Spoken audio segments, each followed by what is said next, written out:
Bank Janardhan ಅವರ ಮಗಳು ಪವಿತ್ರ ಅವರು ನಮ್ಮ ಜೊತೆಗಿದ್ದಾರೆ, ಬನ್ನಿ ಮಾತನಾಡ್ಸೋಣ. ಎಷ್ಟೊತ್ತಿಗೆ ಈ ಘಟನೆ ಆಯಿತು? ರಾತ್ರಿ 2:30. ತುಂಬ ದಿನದಿಂದ ಅನಾರೋಗ್ಯ ಇತ್ತು ಅವರಿಗೆ. ಅಂದರೆ ಅವರಿಗೆ ಮೊದಲಿಂದನೂ ಸ್ವಲ್ಪ ಹಾರ್ಟ್ ಪ್ರಾಬ್ಲಮ್ ಇತ್ತು. ಈಗ ಒಂದು 15 ಡೇಸಿಂದ ಸ್ವಲ್ಪ ಲಂಗ್ಸಲ್ಲಿ ಅದು ಕಫ ಸೇರ್ತಾ ಇದೆ, ನೀರು ಇದೆ ಅಂತ ಹೇಳಿದರು. ಸೊ ಅದು ಟ್ರೀಟ್ಮೆಂಟ್ ನಡೀತಾ ಇತ್ತು. ಬೇರೆ ಏನು ಪ್ರಾಬ್ಲಮ್ ಇತ್ತು ಅವರಿಗೆ? ಬೇರೆ ಏನು, ಫಸ್ಟ್ ಇಂದ ಹಾರ್ಟ್ ಪ್ರಾಬ್ಲಮ್ ಇತ್ತು. ಸ್ವಲ್ಪ ಸ್ಟಂಟೆಲ್ಲ ಹಾಕಿದ್ವಿ, ಜಾಸ್ತಿ ರಿಸ್ಕ್ ತೊಗೋಬಾರ್ದು, ಓಡಾಡಬಾರ್ದು ಅಂತ ಹೇಳಿದರು. ಅದು ಬಿಟ್ಟರೆ ಇನ್ನೇನೂ ಇಲ್ಲ.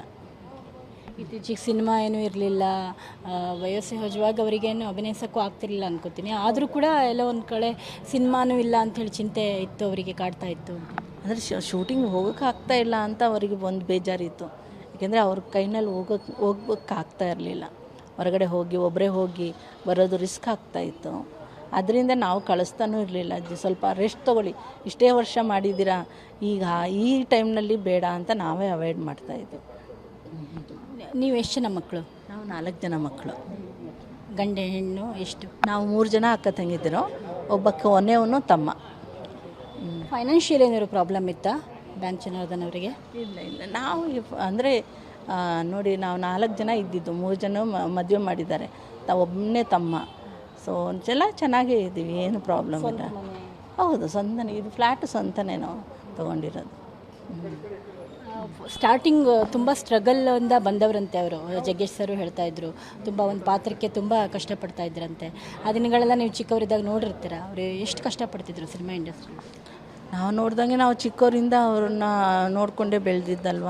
ಅಂದರೆ ಬ್ಯುಸಿ ಇರೋರು, ಯಾವಾಗಲೂ ಬ್ಯಾಂಕಿಗೆ ಹೋಗ್ತಾಯಿದ್ರು ಫಸ್ಟು. ಆಮೇಲೆ ಇದು ಬೆಂಗಳೂರಿಗೆ ಟ್ರಾನ್ಸ್ಫರ್ ಆದಾಗ ಶೂಟಿಂಗ್ ಅವರು ಹೋಗ್ತಾಯಿದ್ದಿದ್ದು. ಚಿಕ್ಕ ಪಾತ್ರದಿಂದ ಹಿಡಿದು ನಾವು ನೋಡ್ದಂಗೆ ನೆಕ್ಸ್ಟ್ ಅವಕಾಶಗಳು ಚೆನ್ನಾಗಿ ಸಿಗ್ತಾ ಹೋಯಿತು. ಬ್ಯುಸಿ ಇರೋರು ಅವರು ತುಂಬಾ. ಅದೇ ನೋಡಿ, ಬ್ಯಾಂಕ್ ಉದ್ಯೋಗಿಯಾಗಿದ್ದವರು ಅದನ್ನು ರಿಸೈನ್ ಮಾಡಿ ಕಲಾ ಸೇವೆಗೆ ಮುಡಿಪಾಗಿಡ್ತಾರೆ ಜೀವನನ. ಅವರಿಗೆ ಅಷ್ಟು ಇಷ್ಟ ಆಗಿರುತ್ತೆ ಆ ಟೈಮಲ್ಲಿ ಕಲೆ ಅನ್ನೋದು.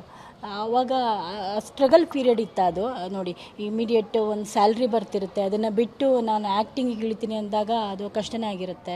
ಫ್ಯಾಮಿಲಿ ಏನಾದ್ರು ಮಾತಾಡ್ತಿದ್ರಾ ಮಕ್ಕಳ ಜೊತೆಗೆ, ನಿಮ್ಮ ಅಮ್ಮ ಜೊತೆಗೆಲ್ಲ ಮಾತಾಡ್ತಿದ್ರಾ ಆ ಥರದ ವಿಚಾರ ಏನಾದ್ರು? ನಾನು ಎಲ್ಲೋ ಬ್ಯಾಂಕಲ್ಲೇ ಕೆಲಸ ಮಾಡ್ಕೊಂಡಿದ್ರೆ ಏನೋ ಚೆನ್ನಾಗಿರ್ತಿದ್ನೇನೋ ಅಂತ. ಇಲ್ಲ, ಅವರು ಬ್ಯಾಂಕಿಗೂ ಹೋಗ್ತಾಯಿದ್ರು. ಶೂಟಿಂಗ್ ಇಲ್ಲದೆ ಇದ್ದಾಗ ಬ್ಯಾಂಕಿಗೆ ಹೋಗೋರು, ಬ್ಯಾಂಕಲ್ಲಿ ಕೆಲಸ ಮಾಡಿಕೊಂಡೇ ಅವರು ಶೂಟಿಂಗೂ ಮುಗಿಸ್ಕೊಳ್ತಾ ಇರೋರು. ಎರಡೂ ಬ್ಯಾಲೆನ್ಸ್ ಮಾಡ್ತಾಯಿದ್ರು ಅವರು.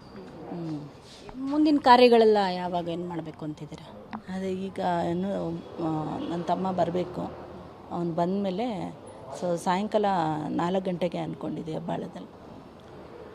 ಸಿನಿಮಾ ಇಂಡಸ್ಟ್ರಿಯಲ್ಲಿ ಯಾರು ಅವ್ರಿಗೆ ತುಂಬ ಕ್ಲೋಸ್?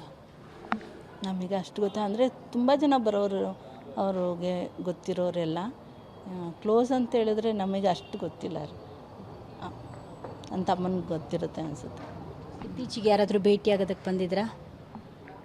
ಮೊದಲೆಲ್ಲ ಬರ್ತಾಯಿದ್ರು ಮನೆಗೆ, ಈಗ ಫೋನಲ್ಲೇ ಜಾಸ್ತಿ. ಮೊದಲಾದರೂ ಮನೆಗೆಲ್ಲ ಬರೋರು ತುಂಬ ಜನ, ಈಗ ಫೋನಲ್ಲೇ ಜಾಸ್ತಿ ಮಾತಾಡ್ತಾಯಿದ್ರು. ಇವತ್ತೇ ಅಂತ್ಯಕ್ರಿಯೆ ಮಾಡಬೇಕು ಅಂತಿದ್ದೀರಾ? ಇಲ್ಲೇ ಅಂತಿಮ ದರ್ಶನಕ್ಕೆ ವ್ಯವಸ್ಥೆ ಮಾಡ್ತೀರಾ? ಇಲ್ಲೇ ಮಾಡ್ತಾಯಿದ್ದೀವಿ. ಸೊ ಇದು ಪವಿತ್ರ ಅವರ ಮಾತು. ಕ್ಯಾಮ್ರಾ ಪರ್ಸನ್ ನವೀನ್ ಜೊತೆ ಭಾರತಿ, ಪಬ್ಲಿಕ್ ಟಿವಿ.